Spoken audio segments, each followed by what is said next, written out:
రాష్ట్ర ప్రభుత్వ ఆదేశాల మేరకు ఈ నెల 1 నుండి 12వ తేదీ వరకు అటవీ శాఖ ఆధ్వర్యంలో పర్యావరణ కార్యక్రమాలు నిర్వహిస్తున్నట్లు సిద్దిపేట జిల్లా ఫారెస్ట్ ఆఫీసర్ పద్మజారాణి తెలిపారు.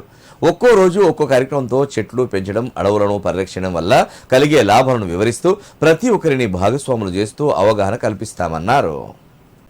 ఈ మేరకు సిద్దిపేట జిల్లా కలెక్టరేట్ కార్యాలయంలో కలెక్టర్ హైమావతి చేతుల మీదుగా 12 రోజుల కార్యక్రమ వివరాల వాల్ పోస్టర్ను ఆవిష్కరింపజేశారు. అనంతరం ఫారెస్ట్ రేంజ్ ఆఫీసర్ సుజాత మీడియాతో మాట్లాడారు. అటవీ శాఖ ఆధ్వర్యంలో జరుగుతున్న ఈ కార్యక్రమంలో గ్రామ పంచాయతీల వద్ద మొక్కలు నాటడం, పాఠశాల విద్యార్థులకు మొక్కలు నాటించి క్రీడలు ఏర్పాటు చేసి బహుమతులు అందజేస్తామన్నారు. అలాగే అటవీ అభివృద్ధి, చెట్ల పెంపకంపై అవగాహన కల్పిస్తామన్నారు. జిల్లాలోని అన్ని శాఖల అధికారులు హాజరై కార్యక్రమాన్ని విజయవంతం చేయాలని కోరారు.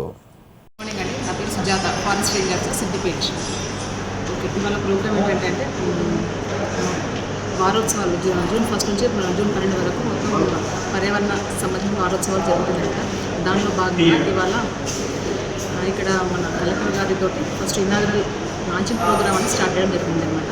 ఫారెస్ట్ డిపార్ట్మెంట్కి సంబంధించినటువంటి కొన్ని లోగోస్ ప్లస్ కొన్ని పోస్టర్స్ అనేవి మేడం గారితో ఓపెనింగ్ చేయడం జరిగింది.